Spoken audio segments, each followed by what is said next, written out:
India Islamic cultural centre में मुस्लिम freedom fighters पर 3 रोज़ा एक फोटो एग्जीबिशन का आगाज कल कई नामचीन हस्तियों के गवाह रहते हो चुका है, जो कि 26 अगस्त जुमे के रोज तक बरकरार रहेगी।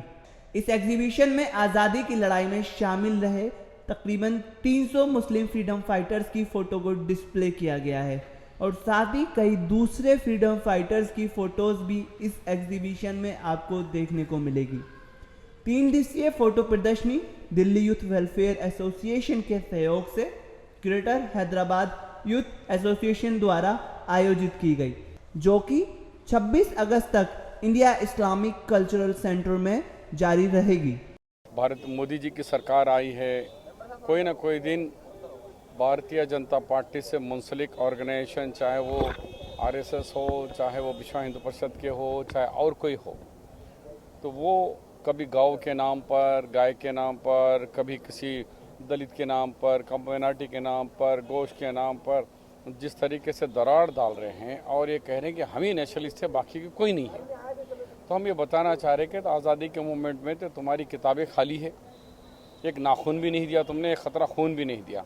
ये दिया कांग्रेस के लोगों ने और ख़ास तौर पर हिंदू भाइयों के साथ मुसलमान भाइयों की भी तादाद बहुत बड़ी तादाद में थी। और ये देखा आप लोगों ने कि 274 फ्रीडम फाइटर्स को हमने उनकी तारीख बताई है कि कैसे इस मुल्क की आज़ादी के लिए उन्होंने अपनी जवानी की कुर्बानी दी।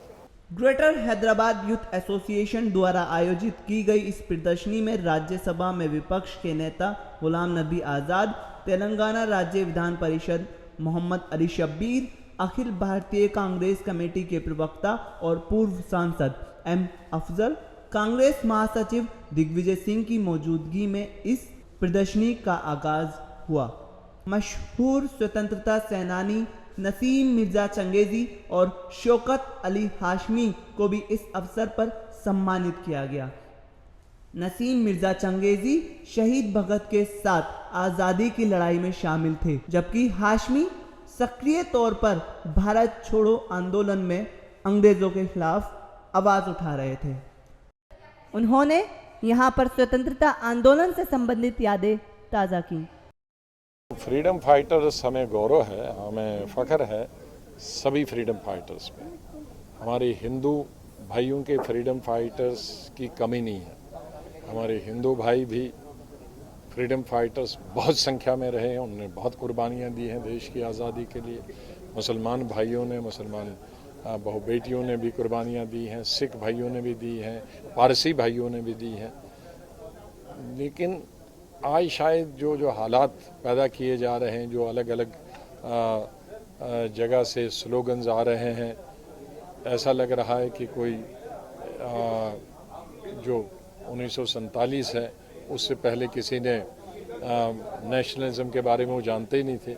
एक आजकल जो नेशनलिज्म की पिक्चर एक पार्टी अपने से के लिए बना रही है कि वही नेशनलिस्ट हैं और बाकी नहीं है। लेकिन जो हिंदुस्तानियों ने और ख़ास तौर से कांग्रेस पार्टी ने और दूसरी कुछ पार्टियों ने जो हिंदुस्तान की आज़ादी लड़ी थी, हिंदू मुसलमान सिख ईसाई होकर, उसकी ज़रूरत है आज के आज़ादी हासिल करने के बाद भी हम उसी प्यार और प्रेम से रहेंगे। आज नफ़रत जो पैदा की जा रही है, उस नफ़रत से हमारे सभी सेकुलर ताकतें हैं, जो सेकुलर हिंदू सेकुलर हैं, हमें गौरव है। आज भी अगर कोई बात होती है तो अगर एक किसी कम्युनिटी का आदमी कोई गलत बात बोलता है तो सैकड़ों और हज़ारों हिंदू भाई जो हैं सेकुलर हैं वो उसके खिलाफ बोलते हैं। तो ये वातावरण सेकुलर फोर्सेस को आज मजबूत करने की ज़रूरत है।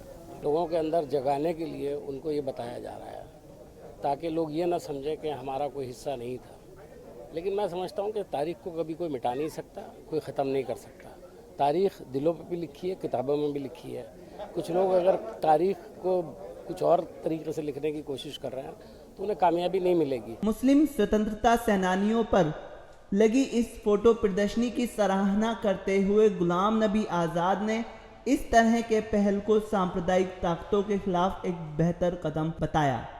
साथ ही उन्होंने ये भी कहा कि मुसलमानों के आज़ादी में योगदान को यहाँ देखा जा सकता है। इसके बाद दिग्विजय सिंह ने भी अपने बयान में दावा किया कि 99.99% हिंदू और मुसलमान एक हैं और केवल 0.1% नफरत फैलाने की कोशिश कर रहे हैं। इंडिया इस्लामिक कल्चरल सेंटर के सदर सिराजुद्दीन कुरैशी ने प्रयासों की सराहना करते हुए घोषणा की कि एक सप्ताह के लिए वो इस प्रदर्शनी को अनुमति देते हैं। जो नुमाइश तस्वीरों की लगाई गई है उसमें ज़्यादातर मुस्लिम फ्रीडम फाइटर्स हैं जिन्होंने अपनी जानों की कुर्बानी दी इस मुल्क को आज़ाद कराने के लिए।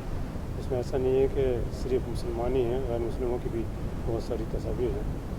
लेकिन आज ये एग्ज़िबिशन मैं समझता हूँ कि मैंने तारीख़ के अंदर पहली बार देखी है जिसमें तकरीबन 300 ऐसे मुजाहिदीन आज़ादी थे जिन्होंने अपनी जानें कुर्बान की आज़ादी के लिए हिंदुस्तान की, और वो लड़े आखिर दम तक।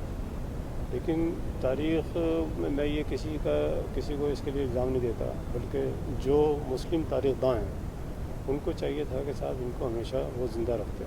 ये वक्त की ज़रूरत थी क्योंकि आजकल कुछ लोग जिनके दिल में गोडसे बसते हैं वो गांधी को अपने लबों पर लिए घूम रहे हैं और हमें कह रहे हैं कि तिरंगा यात्रा निकालिए, हमें कह रहे हैं 70 साल याद करो कुर्बानी के। पर मैं ये बताना चाहता हूँ कि 52 साल तिरंगा नागपुर के हेडक्वार्टर पे नहीं लहराया, और उससे पहले जो हमारा छोड़ो भारत मूवमेंट था उसमें आरएसएस किस तरीके से अपने आप को अलग रखती थी। अंग्रेज़ों की मुखबरी करने वाले, अंग्रेज़ों की दलाली करने वाले आज इस देश में वतन परस्ती का सर्टिफिकेट बांट रहे हैं। राज्यसभा सांसद आर आनंद भास्कर, दिल्ली यूनिवर्सिटी छात्र संघ के पूर्व अध्यक्ष नरेंद्र टोकाज और दिल्ली यूथ वेलफेयर एसोसिएशन के अध्यक्ष मोहम्मद नईम के साथ दूसरी हस्तियों को भी इस प्रदर्शनी में देखा गया। साथ ही जामिया मिलिया, दिल्ली यूनिवर्सिटी और कई अन्य एजुकेशन इंस्टीट्यूट्स के छात्रों ने इस प्रदर्शनी में भाग लेकर फ्रीडम फाइटर्स को याद किया। इंडिया इस्लामिक कल्चर सेंटर पर यह फोटो एग्जीबिशन 10 बजे से शाम 7 बजे तक 25 और 26 अगस्त को भी बरकरार रहेगी।